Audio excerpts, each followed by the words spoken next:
So we are going to talk about definitions of words that we will be using or had been using. We realize that it may not be obvious to people who observe our pieces. So the number one phrase that we use that most often is circumstantial objects. We basically treat all our pieces circumstantial objects, including the place we live, the different components of our habitat is a piece of circumstantial object. So is what you're looking at right now. So in objects in circumstantial in a couple of different ways. One is when the piece is getting put together, um, what gets put into the piece next is basically largely due to the circumstance at that time, and things fit together one piece at a time circumstantially. And the second part of it is we come across these things kind of almost like we could call them coincidental, but they're in their own circumstance, and we recognize due to that circumstance that it's something that we want to use. So, Right. for example, this one here, the wood frame that we built, we found it along a road, and we found it on a road that was near an abandoned house, and that house once was owned by somebody named Iola. So we just call this whole piece Iola's wood because that's where we found the wood. And so everything in this piece we found somewhere, or it was gifted to us, or it had its own particular circumstance, and it came to us that way. So, for example, this middle piece here, the centerpiece of this one, we found it along another road, and it had been tossed out, and near it was a piece of wire. Somebody had taken some wire and rolled it up and made a nice little thing, and it just seemed to go together since they were all found together. As far as we know, that particular bunch of wires have probably been there for, 15, 20, or maybe 2 months. But that's just how we found it. We tried to do as little as we can other than just to clean it up so that, there's no dirt, no grit, or, excessive, gunk on it. So that's the way we found it. Now, However, sometimes like you take apart things, electronic components. like this piece up here, Right. it just came out of something, and I cut the wires off.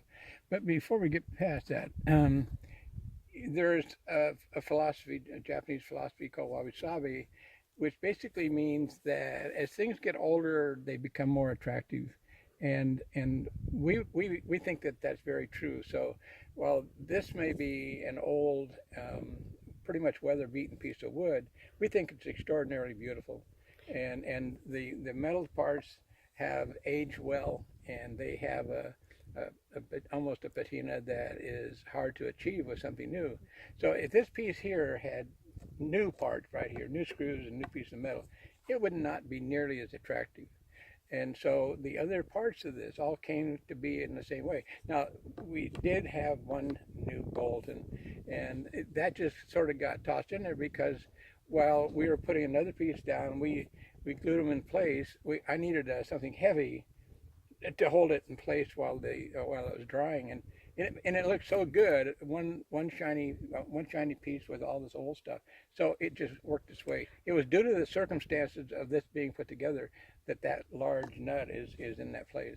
Yeah, so just because it is relatively new doesn't mean that it doesn't have its own unique set of circumstances that brought it here. So this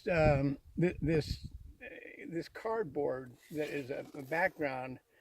What all of this is on a piece of composite wood, 24 by 24 inch piece of composite wood that by itself is pretty bland. And when I put this on, this didn't have enough character. So going through some of our things, I discovered this cardboard, and it had all these markings on it, and that's because 4 or 5 years ago I used this as a palette. I use it to hold to work on. I made some cuts. I was cutting something. There's some cut marks, and there's some. I tried out some different stamps I was making, and but this served as a palette to hold ink and paint.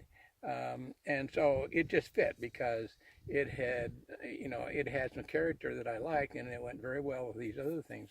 So this old gauge, Joe found a bag full of old brass fittings in a thrift store, and it was on sale. So we, without having any idea what it could be used for, um, we brought it home, and when we were putting this together, it just seemed to fit. And so this got put in first, this got put in second, and then because this was here, I felt that there just needed to be some kind of a relative to this.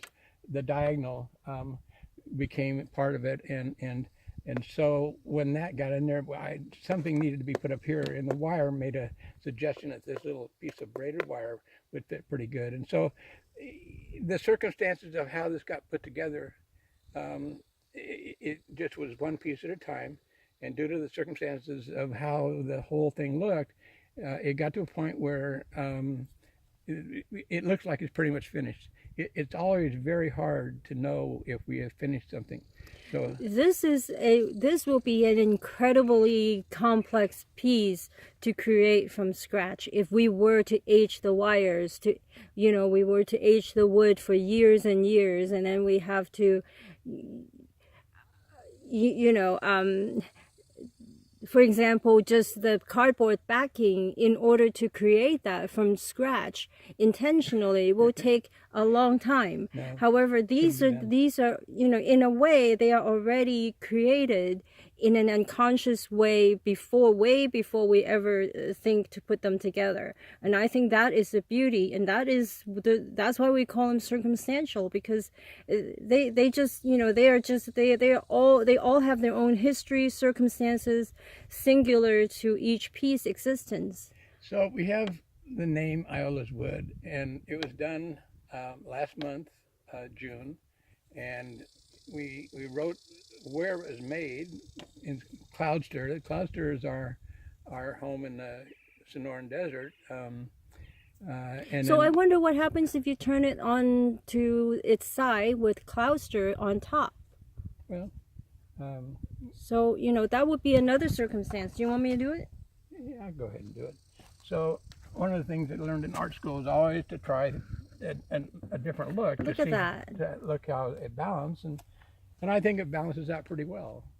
I think it's cool. I mean, yeah. It could easily be done this way. It immediately takes on a wider. It's almost like looking at your image in the mirror. It is the same person, Yeah. but it looks so different. It looks shockingly different. Now the writing's upside down, and you're just going to have to learn how to live with that. Right. Anyhow, this is just one of. And this is another circumstance for it. And we're showing this one as the first one because it's the one that we just have been working on. But we have been making these for years and years, and they have just been our kind of private thing that we did, and but we want to unleash it onto the world.